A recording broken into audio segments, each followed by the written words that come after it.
if anyone wants to change their backgrounds or how they're appearing at this time. So welcome, everyone. It is 7:34 on Thursday, April 18th. I'd like to call to order this meeting of the Two Lake Club, Inc. I welcome all who could attend and thank you for being here. Mallory is here too, I see in the chat. Wonderful. So we have, at this point, enough to get rolling. So before we begin, we have our typical order of operations, the meeting being called to order. Jan knows this better than I do, so Jan, feel free to always interrupt me if I've missed out on something. Do I need to make a motion to call the meeting to order? Oh, you have. No, you don't. I didn't think so. I just checked. As the chair, I thought I could move forward, but again, you be on your P's and Q's there. So our agenda this evening is our standard agenda as listed in our bylaws. We will proceed through the verification of quorum, roll call of officers and directors, the proof of notice of meeting. We will do the reading and approval of minutes from last year's meeting, receiving of communications and public comment. We have a couple different topics that were brought up and written to me by members of our community. We will then move forward to the election of officers and directors. Our officers serve a year term, all four positions, president, vice president, treasurer, and secretary. And our directors serve 3-year terms with 2 seats to fill each year. We will then take the reports of officers, the reports of the committees, as well as followed up by unfinished and or new business.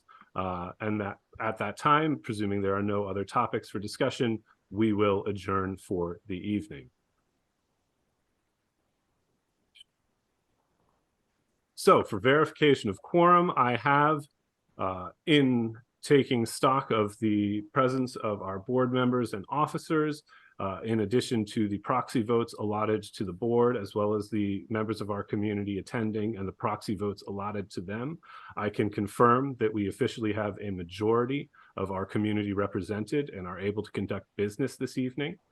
At this time, I would like to take the roll call of officers and directors. I am Trevor McGinn, the president of the Two Lake Club, Inc. If we could work our way down, Vice President Doug Emmerich, are you present? Present, yeah. Our Secretary, Mike Rudy, are you present? Present. Our Treasurer, Larry Mango, are you present? Present. Hello. Our board members this evening, we have Martin Watkins, are you present? Here, good evening. Mallory Womer, are you present?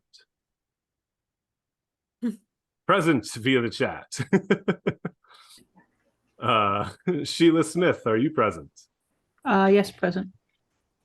I believe I saw Amanda Sarah. Are you on tonight, Amanda? Yes, I'm here. All right. Okay. I know that Carlos Fonseca is in Japan, so he will not be joining us this evening. And I'm missing somebody. Who am I missing? Board members, help my brain. That actually might be no, that's everybody. Okay, wonderful. So having taken a roll call of our officers and directors and verifying the quorum, we can officially begin this evening's business. Our proof of notice of this evening's meeting was provided via these 2 methods. The flyer that you see at screen left was posted at the entrance to the Two Lake Club community, as well as being posted on the community Facebook group and posted on the club website. The notice to the right you see was distributed physically to mailboxes throughout the neighborhood, as well as distributed electronically via email, as well as being available via the Facebook request if anyone needed. So these were distributed on March 21st, 2024, which was exactly 28 days in advance of this evening's meeting, in accordance with our bylaws.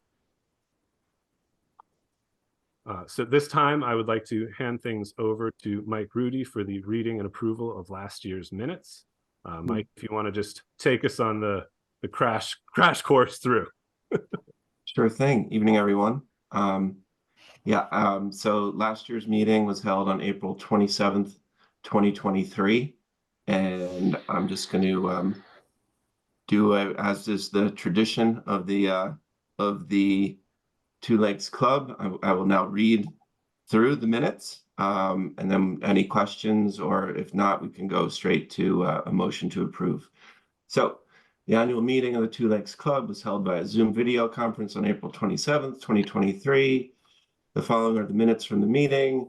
The meeting was called to order by Trevor McGinn, the president, at 7:34 p.m. Trevor shared the agenda with the meeting attendees, which is incorporated into these minutes. Agenda item 1, verification of quorum, roll call of officers and directors. Trevor stated the majority of the current officers and directors of the TLC were present for the meeting. Reading the roll call of all officers and directors. Motion was made to verify that a quorum was present, which was seconded and passed with no objections. 2, proof of notice of meeting.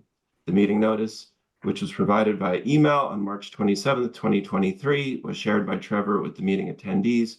A copy of the notice is attached here too and incorporated into the minutes. 3, reading and approval of minutes from last meeting. Michael Rudy, secretary, read the minutes from the 2022 annual meeting. A motion was passed to accept the minutes as read, which was seconded and passed with no objections. Receiving communications, public comment. Trevor McGinn asked the officers and directors if there are any significant or noteworthy communications from other organizations in the community. There were none. Trevor then recognized various members of the community for their good work in volunteering around the neighborhood. No other significant or noteworthy communications were noted by the officers or directors. 5, election of officers and directors. The proposed slate of officers and directors, as I will read off, was elected with no objection. Officer, 1-year term, Trevor McGinn, president, Doug Emmerich, vice president, Larry Mango, treasurer, Michael Rudy, secretary. Directors, and these are rolling 3-year terms. So Sheila Smith and Martin Watkins have a term that expires in 2024. Amanda Sarah and Mally Womer have terms that expire in 2025, with Jonathan Samter and Carlos Fonseca with terms that expire in 2026. Report agenda item 6, reports of the officers. Larry Mango, as treasurer, provided a report of the 2022 income and expense statement and presented the 2023 budget, a copy of which is attached here too and incorporated into the minutes. Following completion of the annual budget presentation and robust discussion, a motion was made to adopt the budget as presented, which was seconded and passed with no objections. Agenda item 7, reports of the committees. Committee chairs then provided brief presentation. Agenda item 8, unfinished and new business. There was no additional unfinished or new business, and adjournment. Upon no further business, motion was made and carried. The meeting was adjourned at 9:20 p.m. I make a motion to approve the minutes as read. Seconded. All those in favor? Aye. Aye. Aye. Aye. So Opposed? Trev, I'll put those together with all the exhibits and then shoot it over to you so you can post. Wonderful. Thanks, Mike. And impressive work. Well done. Flawless performance there. All right. Having approved last year's meeting minutes, at this time we'll move forward to the receiving of communications and our public comment period. I will lead off with a couple items that were brought to my attention for discussion prior to this meeting. So the first is an update on our community septic initiative. The law of our county is that all households with traditional septic systems have them pumped every 5 years. However, the Three Lake Council's Water Clarity Subcommittee is asking our community members to get their systems pumped every 2 to 3 years, which is obviously a more aggressive process, but this will help to maintain lake health and water quality as we are a lake community and share lake community water with those on Walkabuck. This is obviously important to everyone. So this is something that I think is a wonderful program, something that if you are able to do so, is definitely worth doing so.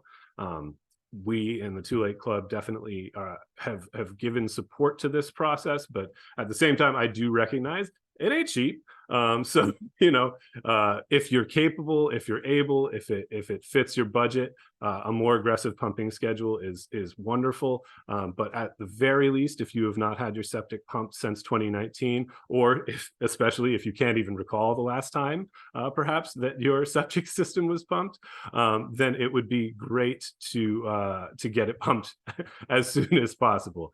And Mallory, I see, has put into the chat if we could put together a list of septic pumping companies that people have used / can recommend. I think that's a great idea. I know that those resources are available on the town's website on lewisboro.gov.com, but we can definitely second that in our community links section on our website, just with some of those resources for local septic companies. Great for the Facebook page too. And for Facebook too. Everyone likes to see septic pumping pop up on their feed. So yes, we will get So that. on the Three Lakes Council website, there's a septic page, and it has on it names and contact numbers of all of the pumpers who have pumped more than 1% of the total pumps in the last 3 years. And so you can see the guys that are really popular. They have, 20, 30, 40% of the pumps, and that's all out there. That's fantastic. Thanks, Jan. So then, yeah, put at a the link in very the chat. least, yeah, we'll put that link in the chat, as well as we'll make sure that that link is on our community page on our website, so that folks can access those resources through our club as well. Jan, did you have anything else that you wanted to add on this? This is more Carlos's baby, so I know he's sad he can't be here to speak to it. Is there anything you would like to add to this conversation before we move forward? No, we do have data from Westchester County. We know it's incomplete and, inaccurate. So don't, if somebody says, I don't have any record of you pumping, don't get upset. It's, probably the county's problem. And, but it's part of the message to, I'm very encouraged when people follow up and say, we don't have any record, and people, quite often we have people saying, oh yeah, I know I pumped. And then they go back and look at their records and say, nope, time for me to pump anyway. So I just really appreciate all the people taking this as seriously. It's one of the things we can do to help our lakes. Absolutely. Thank you for adding that, Jan. Does anyone else have anything they would like to speak to regarding the septic initiative? Okay, moving forward. The other big topic in the neighborhood, and for those who might have logged on early, you might have heard some chat around this, is Nelson Tree Services and NYSEG's coordinated tree removal that is taking place in our neighborhood. On screen right now, we have the contact information for the two representatives that are best to speak to regarding these services. Thank you, Jan. I see that link just came through in the chat for those septic contacts. So the first name you'll see is Melissa, who's the representative who actually worked through our neighborhood and did the physical marking of trees. She is the person who did the selection. So if you have X's or double X's, she is the one who did that. So you probably saw her around. That is her cell phone number right there on the screen. So if you want to reach out to her, if you have any questions about what Nelson is planning to do, as I was chatting with Bobby before we started, if you've seen, some of the work has already begun. Just recently, they wrapped up some of the tree removal on 35 down by the mobile station where Boughton comes out. And so you can see that this is going to be a process. It does seem as though things are maybe moving slower than they expected. When we put this on the agenda, we weren't entirely sure whether they would already be in the neighborhood doing work. But just the other day, they were also doing work on Benedict. So they haven't been able to provide me with a clear timeline yet. They're sort of working and just following sort of the flow as it goes. So I don't have any firm timeline, but if you have a question about your specific address and a timeline, Melissa would be the person to call. The second contact that you see is Sam Nelson, who is NYSEG's arborist. And I have to thank community member Lucy Coteen, who I believe is on with us this evening. So I do want to hear from her in just a second. But she got Sam's information to speak to him because she had questions specifically about how the trees for removal were being selected, and what the sort of criteria that went into that decision might have been, the difference between a tree that's 10 feet back but hangs towards the lines versus trees that were marked that were directly sort of adjacent to the road. There are also, I think, some questions, especially given those distances and the various criteria that seem to shift by property, regarding right of way. Obviously NYSEG does have right of way to protect their power lines, but again, you may have questions about the specific trees on your property that have been marked. And Sam is also the individual, I believe, that will be moving through the neighborhood reviewing trees that received 2 X's. So he will be the person making the determination on those larger trees. That's trees that are larger than 18 inches in diameter, that falls outside the scope of Nelson's contracted work. Anything smaller than that, they have carte blanche within their contract to take down. Not carte blanche per your property, but carte blanche if they deem it needed within their contract. And then Sam would be the person who is reviewing those XX trees to determine whether they warrant the additional expense that NYSEG will incur in their removal. As I said in my initial email, this is a preventative service or preventative measure that is being taken by NYSEG. The outages in our community, while they are abnormally high for NYSEG in the state, you could make an argument that trees falling in our neighborhood are not the reason that has occurred as frequently as it has for our community. That said, this is one of those, trying to get ahead of a problem before it becomes one. So, each property owner, each household has to determine sort of their own feelings regarding the topic. I know some folks are very excited to have some trees removed. Some folks are more accepting, sort of with some resignation about what will be taken, but understanding. And then some folks are just, very unhappy, which is also understandable. I have 3 trees on my property that are set to be taken down, and it's very sad. It's admittedly disappointing and sad, but it is also understandable. And I would, personally, just speaking for myself, I would feel pretty terrible because I've seen some limbs come down from our trees that have blocked the road that I've had to get the chainsaw out for. So I am aware of the possibility that we could be the reason for an outage, and don't think I would be able to stomach that. But that's, again, just my personal feeling of the matter. Lucy, I did see you log on. Are you still with us this evening? Yes. Hi, yes, I am here. Hi, so thank you so much for being here. Thank you for joining us, and thank you, Alan. Good to see you as well. Well, if there's anything you want to add to this, or anything you just want to bring to the community's attention, I just wanted to give you the floor here so you could address this. Yeah, thanks. Hi, Alan, Lucy here. We're here in Brooklyn listening. And I want to thank all of you for the hard work that you do, and I really appreciate it. So yeah, we had a meeting. I guess it was Sam. I forget his name right now because I don't have his card in front of me. There wasn't a whole lot that we could do. You do have some options in terms of how much of your tree you want to have cut. We asked for him to cut the tops off and see if the trees survive that, the tops that were interfering with the lines. So there's a little room for negotiation if you're unhappy with what they're planning on doing. I did notice that in the past, some of the trees have been topped, because you can see they are cut below the power line, and some of them, the ones I saw were still alive.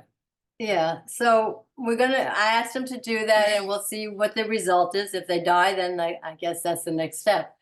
But I was unhappy about them cutting healthy trees. Our trees are extremely important to us environmentally, and also for how they make our properties look. But we have limited power over this. I did contact both our state assembly person and our state senator just to see if they had anything to say about it, and to inform them that I thought they were being a bit overzealous over the trees they were removing.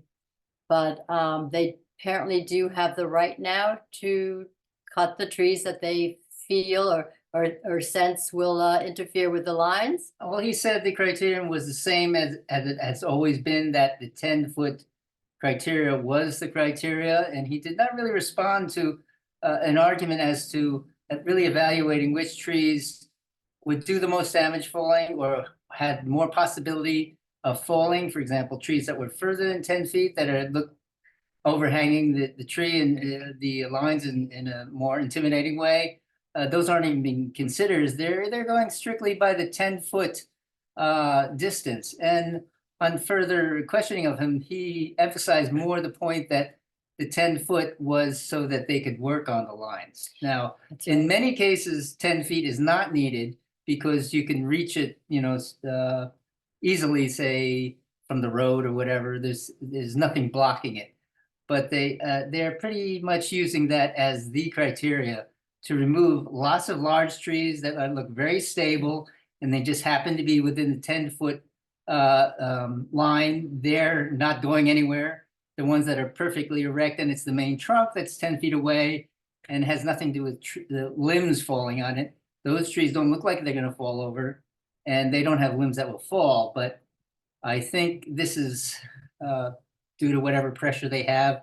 They're going back to the rule book and using the 10-foot rule. If the owner of the property speaks up loudly enough, they seem to have the option of doing the cutting it, topping it, rather than taking it down at the roots. But it's true that a lot of those trees may not survive that.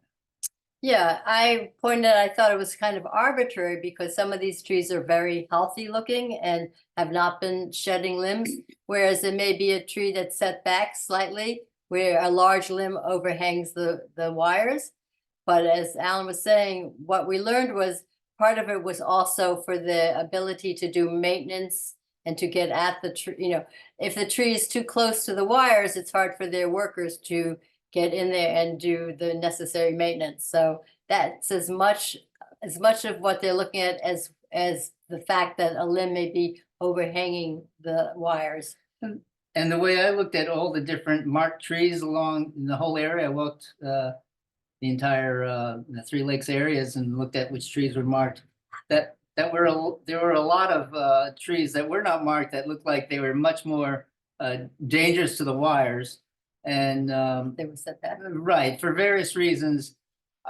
So I didn't get the impression that the trees that they're cutting were the ones that are gonna knock the lines out. So I don't know if there'll be much, the biggest impact on outages as compared to the number of trees they're taking down. Yeah. So my recommendation is if you want to dispute them, you should go ahead and do it because there's nothing to lose. Right, it looks like they may respond to the thing that if it's really close within the 10 feet, but they can service the lines and it doesn't look like the tree's going to fall down, you may be able to argue with them at that point, but it has to be the homeowner Right. for that's that right. tree. They wouldn't talk about any of the trees that we were saying, oh, that beautiful big tree down the road. Everybody was saying, save that one. But he says, well, no, it's only the person who owns the tree. Yeah. They don't want to hear from you about any other tree that's not on your property. Right. So, okay, that's it, I guess. Thanks for the opportunity to talk about this. Any questions? I appreciate you guys both addressing this with them and providing that context, because that is so important. I think your instinct is correct that they just have their set number and they're just doing it because they can essentially. But yeah, that's absolutely right. That if you as a homeowner want to make that contestation rather, like that is the exact phone call they're trying to avoid. So if you push hard enough, I do believe that you can find some workarounds, whether that's just topping and hoping that a tree can survive that process, or even potentially getting a tree that is marked removed from the roster. That is up to each property owner to do so. My impression was that they said the 10-foot criteria, and we're going by that because that's the only really solid legal way they could do it, and Right. Argue with the people. But I think they're probably getting a lot of pressure from their own company about the costs. And Yeah. complaining. Yeah, I mean, I think this is, unfortunately, this is the trickle down of overtime being spent over the last couple of years with some of the major outages that the area in Mass has had, that then the state ends up having to pay NYSEG to pay Nels, you know, so I'm sure that everyone is feeling that tightening around them a little bit, and so they're just doing whatever they can within the provision of right of way, and just kind of hoping that nobody asks. And then if something's outside that 10 feet, they're just not even dealing with it, because that invites the types of phone calls they're trying to avoid. Right, and there's a cost every time the lines go out, of course. There's a cost, not only the inconvenience, but a cost to people and Say businesses. the overtime is a lot. Businesses and often it seems to happen at 2 a.m. They have to pay a lot of money to get those lines back up. So anyway, I just feel I'm one who does not take these things lying down. Like, if you can call your state rep and make a complaint, do it. Don't make them do their job. Absolutely. Does anyone have any questions for Lucy or Alan? We're good. Or more specific or broader to the topic, any other comments or questions regarding NYSEG's work or Nelson's work? Thank you, Lucy and Alan. You're welcome. Thank you guys so much. Let's hope our neighborhood doesn't feel too devastated by all this tree loss. Yeah, it is gonna, we will feel it, that is for sure. Thanks. Thank you. So that concludes the pre-sorted, known items for public comments. So at this time, I'd like to open the floor to any community member in attendance that might have a topic that they would like to discuss. You can simply unmute and address sort of the group at large.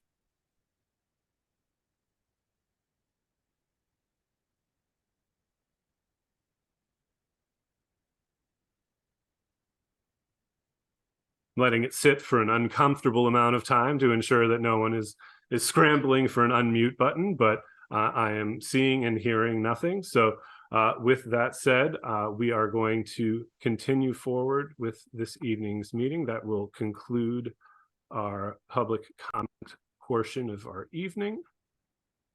And at this time, we will move forward to the election of officers and directors for the 2024 calendar year, as well as the additional board seats, which are 3-year terms. Moving forward at this time, for the election of officers proposed for 2024, I move to bring forward the full slate of officers proposed for 2024. I make a motion to accept President Martin Watkins, Vice President Douglas Emmerich, Treasurer Larry Mango, and Secretary Michael Rudy. Can I get a second for this proposed slate to adopt? I'll Seconded second. by, I'll seconded second, Janet. by Bobby. So many seconds that we have 4. Lovely. All those in favor? Aye. Aye. Aye. All opposed? The ayes have it. So congratulations to our new club president, Martin Watkins, and to our other officers returning, Doug, Larry, and Mike. Can I just say one thing, Trevor? It's your show, man. You can do whatever you want. Don't get too excited yet. It's your show for the rest of the night. And I do want to just say I do appreciate Trevor's work over the past couple of years. He took over during a very odd time, especially coming out of COVID, and he has still managed to pull together community events and had all of us remain connected and active throughout some strange times as far as Easter egg hunts and Halloween activities and stuff. So I do want to say that I know that you're bowing out for the moment as president, but Trevor, and I'm not trying to put you on the spot, he did commit to keeping me on task administratively and making sure that all of the I's are dotted and T's are crossed, and we are going to lean on Trevor heavily moving forward for continuity's sake. So I'm very appreciative for your confidence, and I will do my best to guide and lead the community. My wife's a tremendous help as well, and we feel very invested in this community, and specifically some of the other parents on this call. They know exactly what we're talking about. So thank you. We appreciate it. But we are definitely going to need some help and guidance moving forward. And Larry, you've been awfully quiet tonight, but I know you're gonna pop up with the treasurer's report, and your long-term investment in the community has been helpful too, as far as just keeping us informed as what's happened in the past, what's common practice, what's not. And again, we appreciate everything Trevor's done, because you took it on during a weird time and you kicked butt, man. So I know that's not maybe the right thing for the minutes, but you can doctor that as you please. I appreciate you do. Your kind words will be, which are seconded, will be documented in the minutes in the appropriate fashion. Yes. Very much appreciated, Mr. Secretary. Well, thank you for those kind words, Martin, and thank you for stepping up. I do appreciate it. But very I, you know, for so much of the community, I can only turn that praise around to the community itself. Larry has been an immeasurable help to me, and the efforts of Katie, the efforts of Mallory, the efforts of Amanda, the efforts of Bailey, relatively new to our community. The families in our community have really stepped up to make those events possible, to make those events everything that they are. And that's, I think, just a further credit to the community that we have here, and are why, when I share the screen again, that I am happy to remain on as a board member, and absolutely will be still involved and helping in any way that I can. But yeah, it is really a testament to all of the people on this call that show up time and time again for their community, all of the people in the neighborhood who volunteer their time, who volunteer their funds, their home goods, their homes, their yards, for the enjoyment and betterment of our community. I was merely a cog that was able to continue things running and building off of what Larry had already done. So I thank everyone for all the assistance you've given me in the past couple of years, and I'm excited to continue the work that we are all doing together. So that is quite enough of my voice on any of those topics. And moving forward to the election of board of directors terms. So you'll note a discrepancy in the outgoing, where Sheila Smith only served for 2 years. That is because Sheila assumed her board position literally at the last moment. We had a board member who had to step down a mere 30 minutes before our meeting in 2022. And so Sheila at that time had intended herself to step away, and gamely stayed on, and indeed has volunteered to continue doing so for another 3 years, from this year 2024 through 2027. And then Martin and I are doing a classic switcheroo, and I am more than happy to continue serving as a board member for the next 3 years as well. Thank you, Trevor. So at this time, I move to adopt the proposed directors for the 3-year term between 2024 and 2027. Can I have a second? Second. Second. All those in favor? Uh, Aye. Any opposed? The ayes have it, and the 3-year term slots for Sheila and myself are formally adopted. Thank you for that. So this time we'll turn to the reports of officers. I think you basically just received mine vis-a-vis the presidency for the last year. But I do, again, just want to thank everyone for everything that we put into this community. Our 4th of July barbecue was rained out how many times, but we still had a dedicated crew that showed up on the beach, endured thunderstorms, endured rain, and made the best of it. It just always amazes me the way that our community turns out for things. So that will be the end of my gushing and ranting, but just always thrilled to be a part of this community. Doug, I'll turn this over to you. Do you have anything you'd like to speak to as the vice president?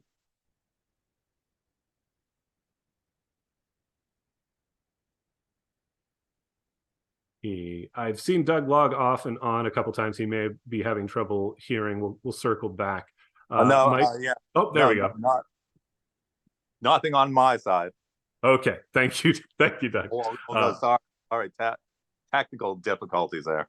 No worries. Okay, thanks. Mike, anything you'd like to speak to?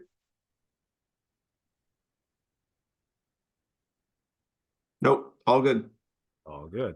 All right. So at this time, we will turn it over to the man of the hour, our treasurer, Larry Mango, who will be sharing with us his report for the 2023 calendar year, or 2024 budget and actuals are all ready, Larry. So whenever you want me to share, just let me know. Yeah, I'm going to share my screen. And before I get started, I just wanted to remind everybody that's on the call that in addition to the officers and the directors, there are also several committees in the club. And if you're interested in getting involved, reach out to our new president. It's the president's responsibility to appoint members to committees. So with that said, I'm going to share my screen, and I'm going to give you a quick, I'm going to try to keep it quick, but of course, stop me at any time if anybody has any questions about the numbers that I'm going to be sharing. And I'll start first with our accounts and our statement of cash. We have two accounts at Chase Manhattan Bank right here in Cross River. We have in our savings account $17,005 as of yesterday. It has a very low interest rate, so it earns a few cents every month, unfortunately. But that is typically, or at least in years past, I've tried to keep that as our reserve and keep that separate from the day-to-day checking account, which has $6,576 in it, also as of yesterday. And we use that to pay all of our month-to-month expenses in the club, which they're fairly limited. I do not have any undeposited receipts. There is some significant accounts receivable. There are two members with relatively long-term arrears, between 4 and 6 years of arrears. And those late fees, even though they're only $30 per year, they accumulate. So every year that something doesn't get paid, it starts to add up over time.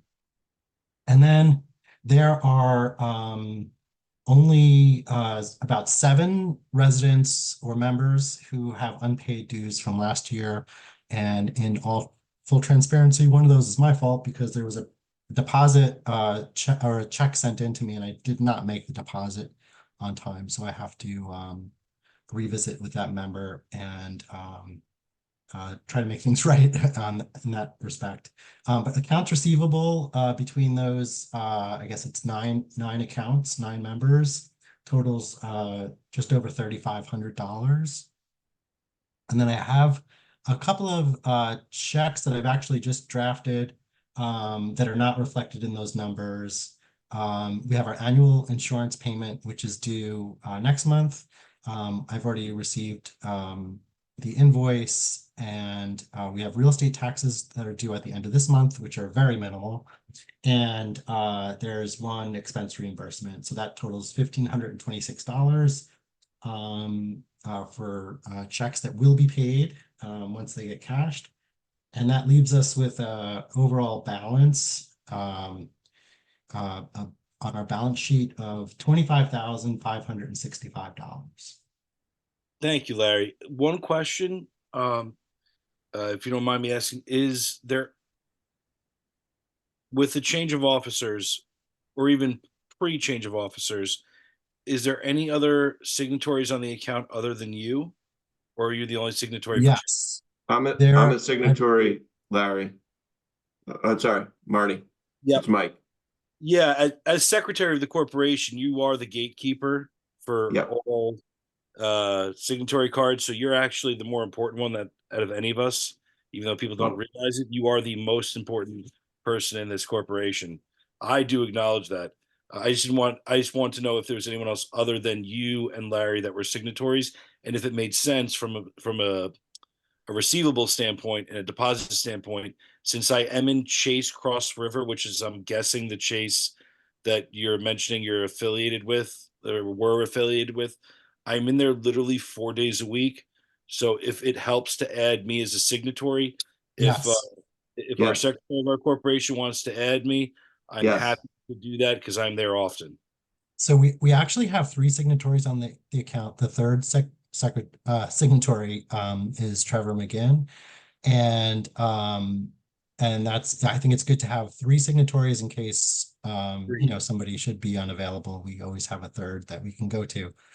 In order to change the signatories over, I will need a copy of the minutes, even if they haven't Yep. been approved. We're not going to wait till next year to approve. Yeah, like we did in 22. I'll put them together in Yep. short order, and then we Yeah, can and just- we can go and if over you and send get me it a- done. Yep. Thank you, Michael. Yeah, and then if you send me that, I'll bring it over to the bank, and then Marty, in your convenience, to just go over and sign the signatory card. Yes, just 100%, just one point of, I don't know if it's a new know your client. It's a good speaker. As far as the minutes, they're not just going to want a copy of the minutes. Chase is going to require that the secretary signs. Yeah, I had to go last time. Okay, So- so okay, good. You deal Yeah. with Norma over there, I'm guessing. I don't recall his name, but it was a very easy process. So Okay, good. we'll just coordinate offline and get it taken care of. Like, we should be able to get it done by the end of next week. Okay, no problem. I have a direct contact. Her name is Norma. Definitely not a he. So, Oh, I thought you said Norm. Sorry. I think they've changed positions at this point. So we'll coordinate together offline. Agreed. I just wanted to make sure that there were signatory cards. This way Yeah. we can help out. Sounds good. Thank you, guys. All right, so if there's any other questions, or if there's no other questions on the balance sheet, I'll just go through quickly our income and expenses for the year. I'll just stop for a moment in case anybody has any questions. And you should all still be able to see my screen if you're logged in front of a screen. As far as revenues go, our revenues are pretty limited to the member dues. The dues have been $150 per year for quite some time, and that covers all of our activities and the maintenance of the club property. I break this out into there's also, I'm sorry, in addition to the annual dues, there's also initiation fees. So whenever a home changes hands, as soon as it gets recorded, we try to send a notice and an invoice for an initiation fee. And the initiation fee is 1 year's dues according to the bylaws. So that's $150. I had budgeted, or we had budgeted, that 4 houses would change hands last year, and that I think that actually did happen, but I haven't sent out the invoices yet, and we'll do that when we send out the invoices for our dues this year. In addition to that, we did receive some other income. Thank you to everyone at the meeting who has contributed additional revenues to the club. Oftentimes, when people receive their invoice for dues, they send back a check with some extra money added in. So we appreciate that, and that helps us do some additional things for the club and add to our reserves, which is always good to have. And in addition, we did receive a check from the Waterworks. I guess the club must have had a share in the Twin Lakes Waterworks, and there was a distribution of, I think it was $238.50. So that's reflected here in the other income line. So I'm trying to highlight it with my cursor. If you could see that, that totaled just about $1,200 with the additional contributions and the distribution from the Waterworks. And Larry, Jan asked via the chat, what is the end of our fiscal year? Is that in July? I got asked that a few times, especially by the attorneys and their paralegals when they're putting together closing statements. And I always tell people that the fiscal year starts after the club adopts the budget, which would be May 1st and run through April 30th. We don't file taxes, and I don't know if we're supposed to or not, but and we don't really have like a audited financial statement. So that's the date that I'm using, is a fiscal year through April 30th. All right, moving along to the expense side of the equation. Administrative expenses, pretty light, as you could see, some minimal bank fees, postage for sending out our meeting notices. Printing is really for the directory. And then the website, every other year, we have to, it's a biannual, every 2 years, we have to pay for our web hosting, and there's some other fees that are annual. But that goes up and down every other year. And then repair and maintenance, we have a couple of different line items, and I just broke it out the way that we've done in the past. So you'll see not all the lines has any expense in it for this year, which is 2024 actual is this third column here on the screen. So tree service, we didn't have any expenses this year, but I just left in the budget so you can see compared to last year.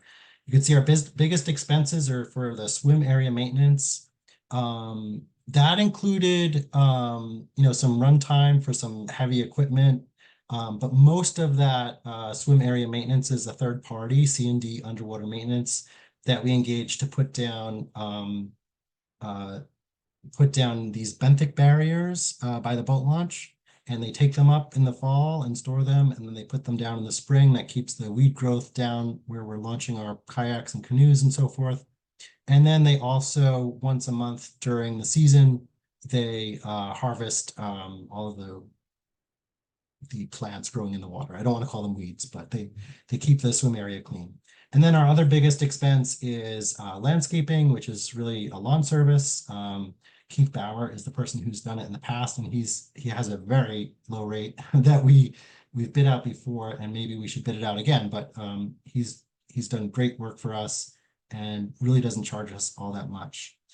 We have a seasonal portisan that we have down at the lake between Memorial Day and Labor Day, and our real estate taxes are very, very low. The only other big expense is this line down here, insurance, which is significant. You'll see for 2023, it's $1,437. That represents 1 year's premiums. And you can see it doubled for this year, but that's only because the payment's due, and I have a check written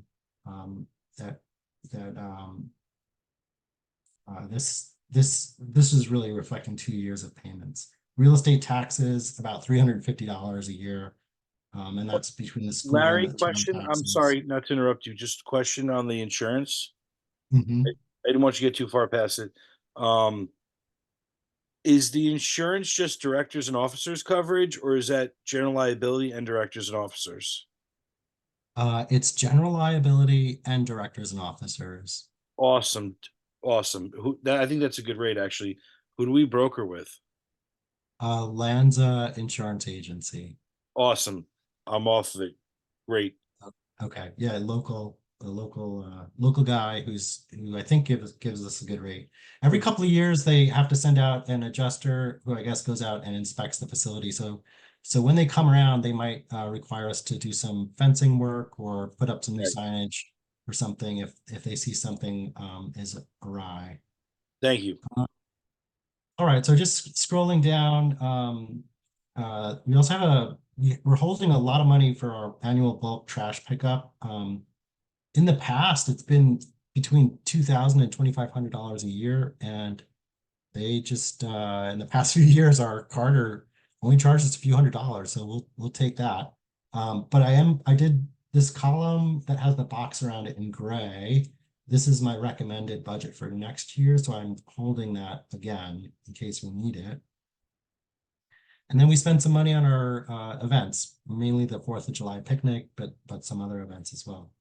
And that's our whole budget. Year to year, it's somewhere around $17,000. And this doesn't include like one-time expenses for like bigger capital projects, like if we have to replace a fence, or if we're building a new dock, which we did last year, and we did incur some expense over the last couple of years for some docks, which I expect will go into the water sometime later this spring.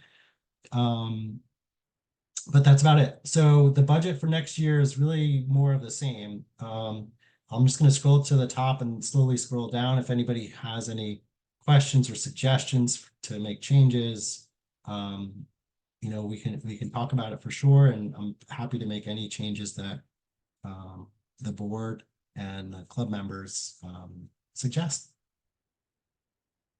So just via the chat, seeing a question of, do you have any idea what the insurance budget amount for next year is? I'm seeing it, we just passed it, or no, there it is. Actually, I could tell you, the insurance, what's shown there is for 2 years. And you could see, the insurance amount for, 2024, 2025 is blank because we're gonna be prepaying it. But the amount of the invoice is $1,394. So it actually, went down a little bit from last year when it was $1,437. Larry, I just have a question about the website. Was there, is there a reason we're not budgeting the same amount that it cost us this past year? Was there like a Yes. special fee we had to pay? Yeah, so our web hosting service, they charge us, it's like a 2-year program, so they charge us every 2 years. So I didn't annualize these expenses, but it kind of goes up and down. Every other year it's higher than the year before. So there's some annual expenses, and then the hosting part of it is every 2 years we pay for it.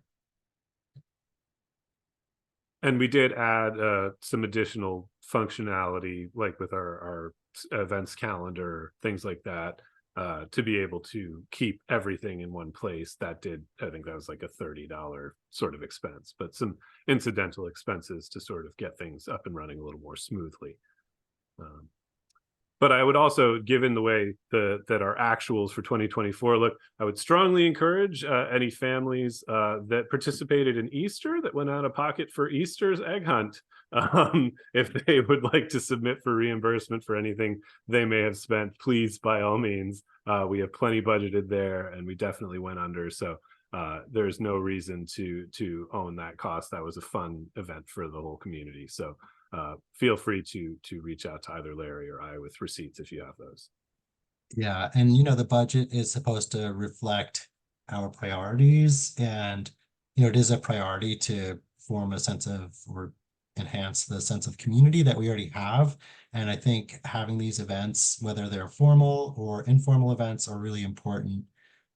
So especially if you have expenses from one of the formal events, please let me know. And usually I collect receipts or a picture of a receipt, and you can email it to me, and I try to reimburse people as quickly as I possibly can.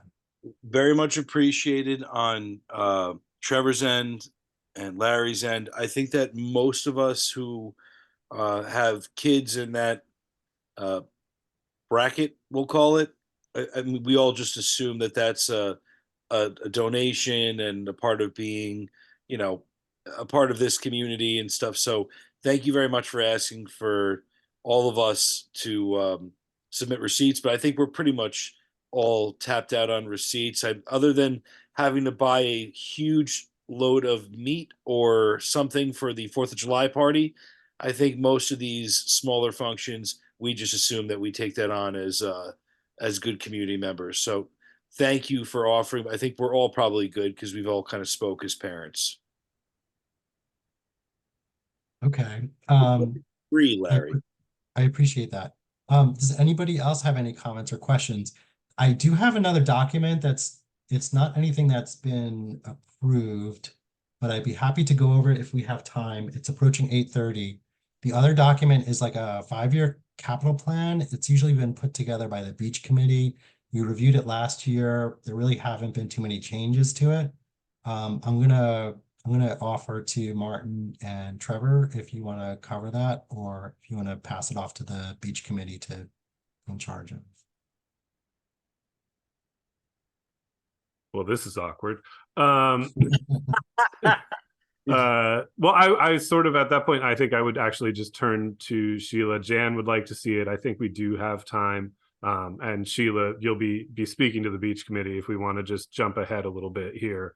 I believe that's our next order of business anyway, so we could just. Why don't we let's bring that up then while we do that, if that's helpful. Yeah, I have it right here. And if I'm doing this correctly, you should be able to see it. And I'm going to just try to center it on the screen. Hopefully you could read that. So this is actually this has 6 years on it. And it's doesn't have a whole lot of I'm sorry, am I not sharing this? I think I'm sharing this. It's coming up. Yeah, there you go. Yep, we can Okay, see it good. now. Okay, good. So yeah, it looks like maybe I didn't take off 2029 here, this last column, because I updated this from last year. But it does show what we spent from in this past fiscal year, about $3,500, and that's all FF&E, so furniture, fixtures, and equipment, I think that stands for. And that reflects we purchased a community library, which I think is a nice community feature. Thank you, Trevor, for putting that together and installing it last Literally. year.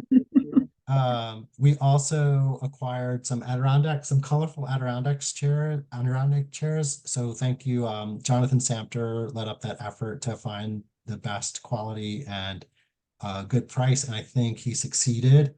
And then thank you, Sheila Smith and Bart, for finding the I guess cafe tables and folding chairs, which are also very nice quality and really adds something special to our little community gathering place. So that's what we spent money on last year. And then for 2025, I just broke this down as it has been in years past.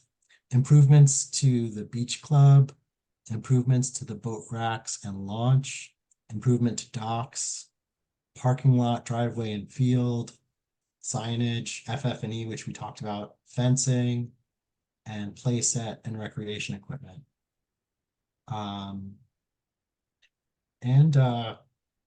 Again, I put placeholders in here, kind of just followed along what we had in the past for placeholders, but I think it's kind of hard to see out more than a couple of years. But I think this is worth having either a discussion on the beach committee or a discussion as a club on what our priorities should be maybe for this year. If there are some capital improvements we should look at.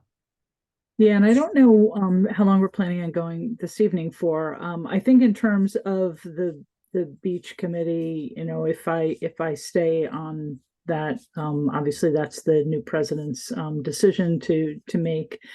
We obviously still have work to do on docks. We won't be able to do any launches of docks until the ground is no longer causing a normal human walking on it to sink in over their ankles, which is where it's been for the past month or so. So we'd like to get the docks that have been built in and launched. We do have to do a little bit of pile driver work to launch the finger dock, so that gets properly set in position. I think we'll probably just do that with a tool rental and local hands, unless somebody actually already happens to own one, and we can then maybe. So like to keep that open, and I think what we can this evening, we can collect ideas. If we don't have time this evening, then Marty, maybe what we might want to do, and I'll look to you for next year, is pull together a kind of a beach committee meeting, and I'm only looking to you because I just need someone to help me post it properly on our website. We typically try and do the beach committee meetings at the beach, because then we can really walk around and look at stuff. That'll be likely a couple of weeks out before we're able to actually do anything functional down there, just due to the amount of water and general sinkage. No, the water table has definitely risen. I'm sure everyone who owns homes on this community, we understand that that's a different ball field that we've been playing in for a long time, and probably the basement's getting flooded than normal. But in regards to launching, meeting, etc., I will make myself available any weekend that I have to come and meet with the committee. However, as far as from a technology standpoint, as far as coordinating these things, this is one of the things I expressed to Trevor a little bit, that as far as like Google Docs, sharing of information, stuff like that, not my forte. Yeah, I heard Trevor was going to continue to assist with that, so that's why, you know. Trevor has emphatically insisted that he stays involved in this component of it, and really, really wants to work hard with me still, and we will do that. But seriously, Trevor has volunteered to help us with the administrative component of pulling together meetings and what have you. As far as like getting down to the lake and figuring out what needs to be done, we're 100% on the same page that things need to be done at the lake, and we need to probably go down there to do it. Yep. Yeah. Don't know how to coordinate it. Same as you. So when you said you were leaning on me to do it, just because I may be 3 or 4 years younger than you, Sheila, any further knowledge of technology than you do. So I'm going to put you in Bart's age group for that one, but the so anyway, what we'd like to try and do is, and we may help. I'm going to target beach cleanup for the weekend of the 18th, if that works. It's between Mother's Day and Memorial Day. I'm hoping things will be a little bit drier down there. And what I might suggest is that at the end of beach cleanup day, maybe we just, you know, we light the fires and get together and we continue down there and talk about, you know, beyond the standard beach cleanup, what we might want to do this year. A couple of things that we've definitely talked about is we've got to do something with the field. The field is sinking almost literally into the ground. We've been doing a lot of very piecemeal patches over the past year where we actually, when we actually have a full visible sinkhole, we've been backfilling it. We talked last year about getting possibly a load of gravel down there so that we can do a base fill, and then we'll need to put dirt on top. And then likely, if we're going to keep it as grass, that might be something we bring the landscape guys in and say, hey, listen, now we need you guys to kind of replant. So we may have a little extra setup work for them to get that sort of set and replanted, but we've got to get the base built out. We do obviously have one more dock that's in serious need of repair. I think anybody who's been down at the beach knows it's the one I call the fishing dock versus the finger dock. We do have to get the finger docks launched. But again, right now we can't move any of that because all of that material is very heavy and we won't be successfully able to kind of tow anything anywhere in order to get things into the water.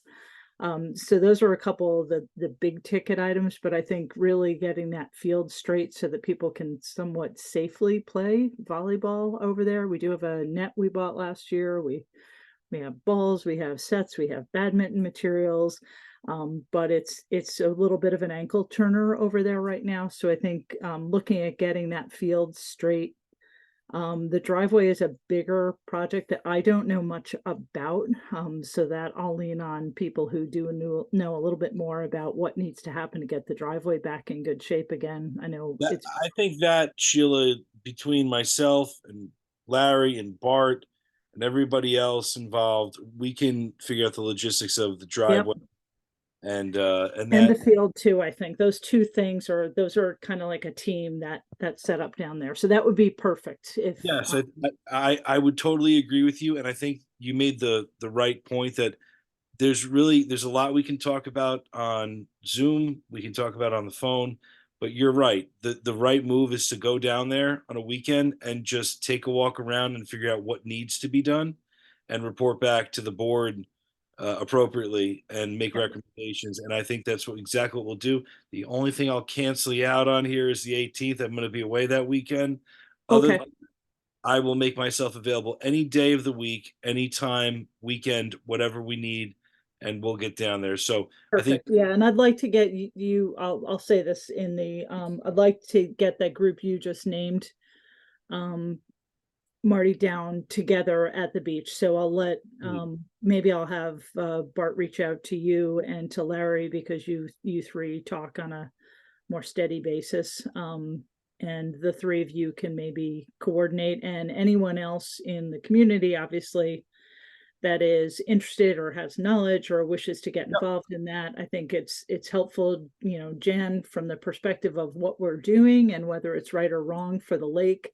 I think it's hugely beneficial to have input from someone with the lake knowledge to come in with the guys with the construction knowledge and sort of bring that all together. So I'll try and get if you guys can come up with some base schedules, I'll talk to Bart and have him reach out to you, Marty and Larry. Yeah, don't have him reach out. We'll figure something out and Figure well- out a schedule where you can meet. I think we'll still leave beach cleanup on the 18th because that'll be our okay. rake the sand, cut the grasses, reset the Don't threaten me with a good time. components. Yep, I mean, components under the swing well. set, all the stuff that we have to do annually just to keep things safe and running for the beach. And then Okay.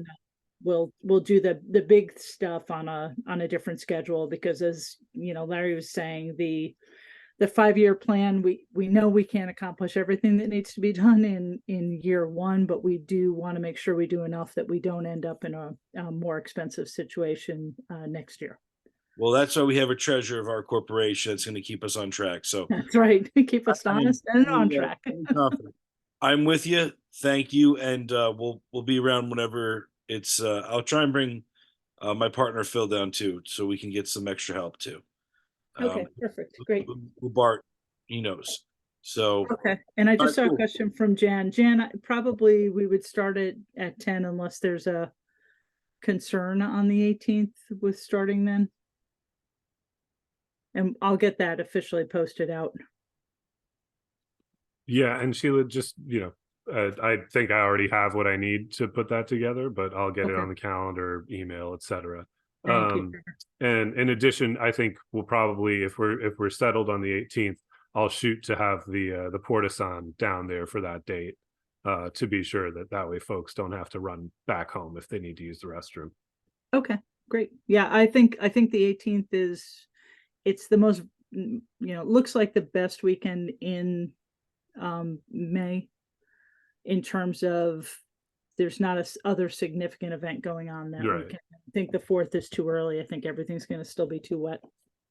And I think that makes perfect sense. And I think the board potentially, we just need to circle back maybe on a conversation vis-a-vis boat access via vehicle. Folks bringing boats down, taking boats out. I know at the end of the season last year, we incurred some pretty deep ruts and cars that were getting stuck down there. So obviously the proposed fixing of that field or dressing of that field, fixing is probably too strong a term, will help with that. But we may want to discuss potentially setting a date, like sort of a early drop-off date and then an end of season date where past which point maybe we switch the locks so that cars can't drive down, something like that. Yeah, and we do have to reset that code anyway, so Yeah. we can talk Yeah. that offline, and then get that communicated out to the community members that actually are supposed to have it. I think it's gone a little further than that. We probably don't want to use the current year as the new code, but it was fine at the time. Yeah, I mean, I think 14 years is a pretty good shelf life. So Yeah, it's pretty good before it got way too far out in the community, so not bad. I did see the Robinettes asked a question that this is sort of not germane specifically to anybody, but I think maybe Jan or Sheila, you have the best chance at an answer here. Does anyone know who monitors nesting for egg oiling for the geese on Oskaleta? Sure. So that's really been a Three Lakes Council, role where we've gone out and looked at the, you try to look for a sentinel geese. There have not been geese on Oskaleta for several years that have been nesting. I know of one on Rippewam that some of the people on Rippewam are taking care of, and the team on Walkabuck has been active already. Unfortunately, usually we are out and doing early season monitoring on the lakes. We have not been able to get out this year yet for a number of reasons, but so if anybody sees a singleton goose sort of staying in the same place or spots a goose on the nest, please let me know. There are some new neighbors here, so we'll have to make sure we have permission to go on their property and oil the eggs. If there are a lot of transient geese that I've seen that don't seem to be paired up. But they should, so they should be gone by now, actually. They should, the people here, the geese that remain should be nesting. But I have not seen the signs. Someone did mention they thought they saw one near the beach, and I went and tried to look. I did not see any indication of a goose nesting there. So you just have to no, you don't have to. If you see a goose out, please let me know, and I'll see what I can do about getting out. There's a protocol involving corn oil that we use to basically addle the eggs, and they don't tend to mature. For people who feel sorry for the geese, I will say that quite often there is a failure in geese eggs maturing anyway, and the geese are able to deal with this without trauma. Thank you, Jen. Okay, so our next topic was, in fact, the reports of committees. So, Sheila, do you have anything further that you wanted to address vis-a-vis the beach? No, I don't. I think I'm good. Thank you, Trevor, unless there's any questions for me. Doesn't sound like it. All Nope, right. doesn't sound. I take silence as golden here. Okay, so Colleen is not on with us this evening, but as per usual, we will just embolden her to do whatever she feels is necessary in terms of beautification around our area. She and Larry together both do a great job of managing our planters and making sure that the entrance and the path down to the beach and the plantings down by the beach fence look lovely, seasonally appropriate, all of that. So thank you to Colleen, thank you to Larry for that. There still at present is not this is, as Sheila's noting, the committees are sort of appointed by the president, but at present we do not have anyone who is running the community events committee. So if anyone on the call feels that it is sparking joy in their hearts and they want to take lead of that and champion that cause, feel free to speak now. Otherwise, we invite the community at large to volunteer to participate in any event that comes to mind. You can always write to the board members, to the club at our email address, or post on Facebook if you have ideas for events, things that you want to do. Please always let us know. The main question for this year comes with the setting of a date for our July 4th potluck picnic. The 4th this year falls on a Thursday. So that seems a little tricky because we'll be heading into what I assume many will take as a long holiday weekend. Typically, we usually do have it just on the day, but we could alternatively look at either the Sunday preceding or the weekend preceding, which would be June 29th and June 30th. And then the following weekend, I would say the Sunday, the 7th, as folks maybe are coming back from trips away, having it that afternoon might be a nice way for folks to come home, let off some steam. It's one of those, you need a vacation from your vacation. This would be a nice way to return home and relax down by the beach with neighbors. So I just open that question up at large to anyone with a firm opinion, as I have none.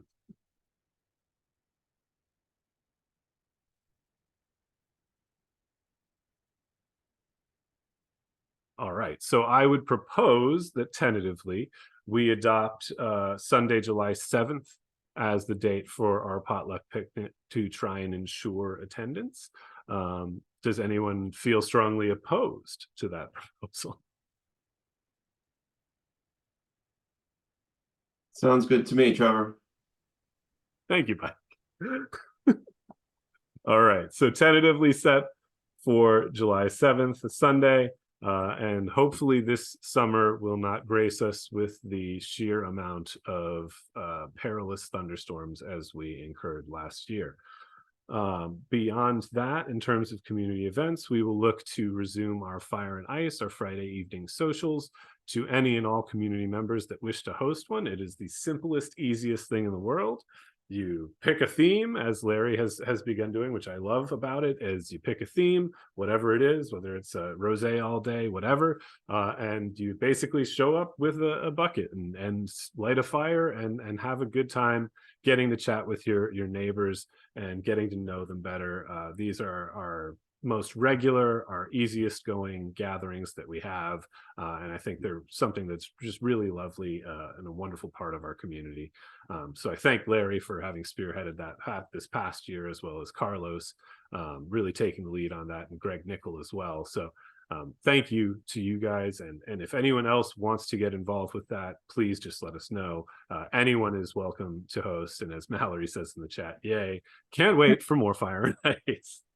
Bart wants us to move him to Saturday though, so he can make them occasionally. Fair enough. I'm open to that suggestion. Larry, you're the lead sort of on this so far. What do you think about that? Totally. Saturday night, it's all right for fighting. We'll do it. Okay. So we'll do Saturdays this year. We'll try it out. We'll see what happens. And that way, We can Bart alternate him. We can alternate him. He's like, Yeah, I never get that's- to make fire and ice. I'm like, I'm sorry, honey, but that's, you work at night. That's what happens. Yep, there you go. Well, we can alternate, we'll mix it up, but if anyone wants to host, has a desire, please just let us know. Everyone is welcome at all times. Beyond that, there is, our community calendar on our website where you can go to see if there are events. We also have a registration form there. If you're going to have a large birthday party, if you're going to have, as some folks in our community are having, celebrating graduations, things like that, that's a good place to go, just to help let our community members know that you are going to be doing something bigger down by the water, something a little more established, so that it is an understood fact of life before folks are heading down, with their towel, etc., getting ready, thinking I'm about to have a peaceful, relaxing time at the beach, and lo and behold, it's a children's birthday party, something like that. It's just a good way to give the heads up to our neighbors about what they can expect down there. That way you don't get all the way down from your house and discover, oh, this is not what I wanted it to be. Additionally, I will actually just say that my family has booked a children's music class that will be taking place down there on Saturday mornings in April, from late April through June. And that is for kids that I believe is age 1 through 5. Anyone is welcome to sign up for that. It does have a fee, but anybody that wants to, and all of that information that's on the website, on the calendar, all the links you need, all the information, you can go, you can click on that. And we'll just have families from our community and a couple of the neighboring lake communities with their little ones down there having a music class for a few Saturday mornings. So anybody's welcome to do anything they want down there, as long as, if you're hiring people, they have the right liability coverage, which I know that our music class does. But if it's just a private party, something like that, just putting it on that calendar lets everyone know what they can expect when they're heading down to our beach and picnic area. Trevor, I'm sorry to interrupt. I should have raised my hand, but I couldn't No. find that. When you say right liability coverage, do we have that published somewhere on the same site, what that needs to be? I actually would not have thought of that, and it's a really good point. Yeah, so the club we have our own liability, but when we're hiring, and if you're bringing in an Right. outside contractor like this, basically they just need the details of, like, in this case, we are incorporated articles, so we are an actual, technically kind of a business. So they need that information. They need our address, the address for the beach, things like that, our PO box, those types of details, to be able to just put our info as the club onto their liability, so that we are covered for that specific class. Right. But But we yeah, don't if have- you were hiring a party clown, technically, I think, they're supposed to, but good luck finding a clown that is I'm not up really on their fond of insurance. clowns. Yeah, but technically, if you were hiring a vendor to perform some service of that ilk, Okay. we would wish, obviously, that households pursue the coverage from that vendor. Similarly, if you were hiring a chef to come grill on our grill, want to make sure they're bringing their own coverage. Otherwise, the club could be liable for any injuries that occurred. Just made me wish I had some 1 to 5-year-old child to send out, because that sounds like a blast. It's a really fun program. It's so funny. It's something that I used to run when I was in the city too, and I was surprised they work out of Danbury now. So it was kismet, as they say. But so that is the extent of what I have for community events. We've had, see, I said that's the extent, and then I was going to keep talking. But we've had a lot of great events. I think we've spoken to that throughout the evening. And again, I just thank the families that step up time and time again for helping to make our community as special as it is and provide these great experiences for our kids and for the adults too. It's a lot of fun for the grown-ups too. So with that, I can officially wrap the reports of committees, at which point we now will turn to unfinished and new business. The only additional new business or unfinished business that I have is the setting of a date for bulk pickup. Typically, bulk pickup is held either in late May or in early June. I think last couple years we've been doing it in either the first or second week of June.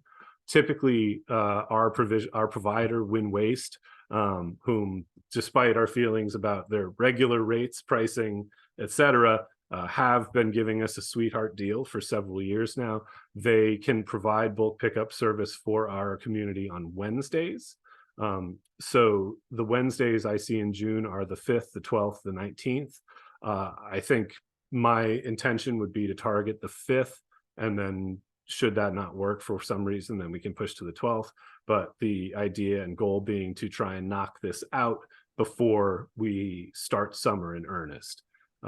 So my plan is to target the 5th. Does anyone have any strong feeling opposing that or additional consideration I'm not thinking of?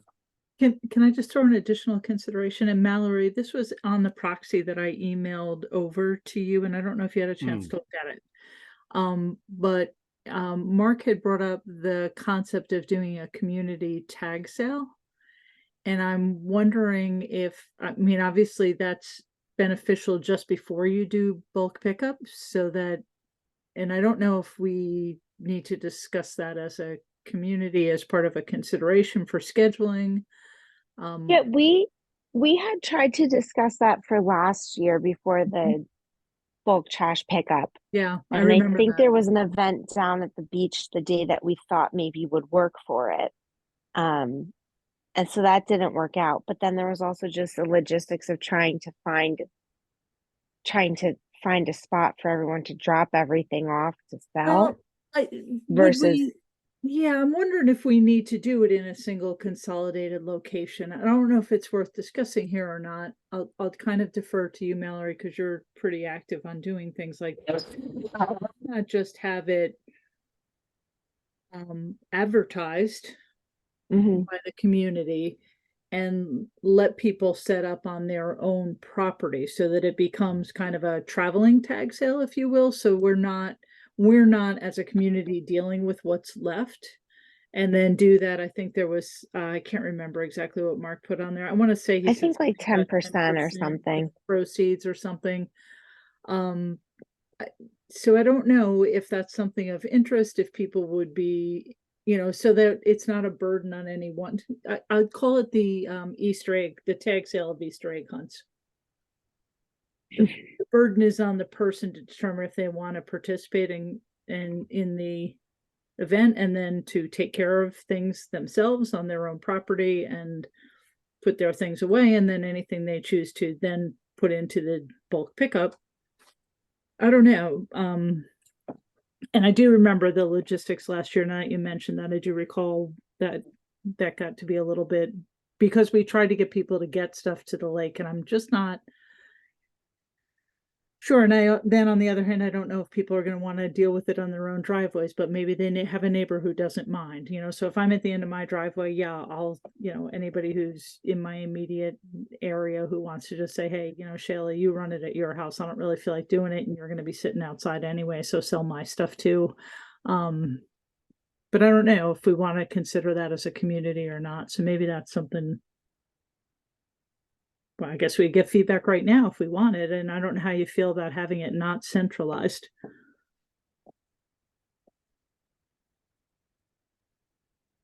I don't think it's a bad idea. Especially if people are willing to give some amount of the proceeds back to the neighborhood. Just for the increased publicity that they would get for Yeah. having everyone have the tag sale at the same time. It's a big advantage if, I mean, year one, it's always a little harder, but if you kind of do it as a recurring, people would go, hey, I know what's going to happen at, Twin Lakes, they're going to do this, and they do it in June or whatever. Mm-hmm. Trevor, you said that the bulk trash pickup would be on did you say the 5th of June? That is strictly what I've, it's a date I picked out of the air. So it could very easily be the following week, the 12th, and that way we could do the 5th, or the weekend preceding for the tag sale. Similarly, I think what it was is that last year, I do believe that beach cleanup I think that might have been what it was, just that the timeline was a little compressed between beach cleanup and bulk pickup. But so, I mean, if beach cleanup is the 18th, we could do it, May, the next weekend in May, but would that be on Memorial? Yeah, that it would be is Memorial Day. weekend. Yeah. So that's out. We could do it the weekend just before the pickup too. Yeah, I mean, that's typically when not typically, that is when folks are supposed to start putting things out for bulk pickup anyway. So those two things actually would go hand in hand nicely for sort of this traveling tag sale, idea. I think that a lot of folks in our neighborhood do put things out for bulk anyway, that they are anticipating anticipating that folks will come around and sort of pick and grab at. I think in my household, we typically always bring home flower pots. There's just always more flower pots to have. You never have enough. But so, things like that, I think are customarily considered. So, if we did that weekend in advance, and I did see what you're saying, Sheila, regarding, debris from bulk or debris from the beach cleanup for bulk. And that's a different beast, because that's, that has to happen, and that's fine if that needs to sit at the top of the driveway for a little bit. I think it's an interesting idea. As you said, like, first time running it out, it may not be immediately the smashing success, but I think if we start trying to build it out regularly, I think this could be something that could be both a lot of fun, and could be very beneficial to the community at large.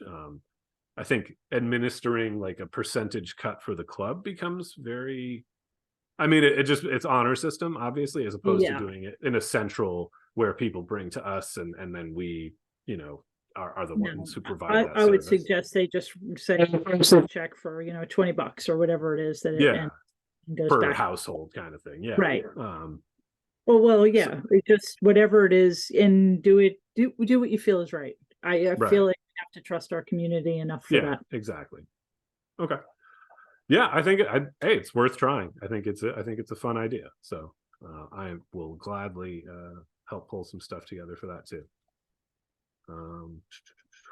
Okay, so that would be the only other business. So do we want to hold that 5th then, Mallory? Are you comfortable with that date? That gives us about 2 weeks between, obviously there's a holiday week there, but 2 weeks between beach cleanup and our bulk, and we could do it that weekend before for the tags.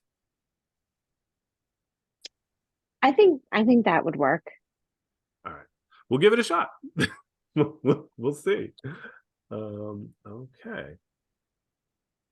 So, one more item. Yeah. Yes, Trev, Larry. Yes, just like.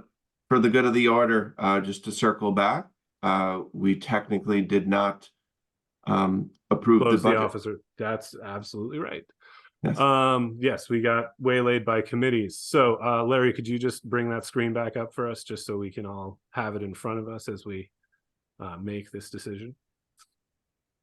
Yes, so this is the screen that I shared earlier. I just highlighted the column that shows the 2025 budget. And I also highlighted in the notes, assuming the dues stay the same as they have been in this past year, $150 annual dues. This would be the budget that I would propose, and the annual dues that I would propose for this coming fiscal year. Thank you, Larry. I move to adopt the proposed 2025 budget. Can I have a second? I second the motion. All those in favor? Aye. Aye. All opposed? The ayes have it. The 2025 budget is formally adopted. Thank you, both Mike and Larry, for circling us back to that. And does that include adopting the dues, upcoming dues? I'm sorry, Larry. Yes, that Yes. maintains and assumes the okay. $150 Thank you. dues. Yes, That was just me being unclear. Thanks. no worries. Okay. So at this time, that concludes the business as I have it. Is there any other unfinished or new business any board member or officer would like to bring to the table at this time? No, thank you. I appreciate all your work, Trevor, and the rest of the board, and look forward to a productive 2024-2025. Thank you very much. Are there any community members that wish to propose new business or unfinished business? I will take that silence for certainty. Well, with all of that said, I officially make a motion to adjourn this meeting of the Two Lake Club, our annual meeting. I thank everyone for their coming out. I make a motion to adjourn. May I have a second? Second. All those in favor?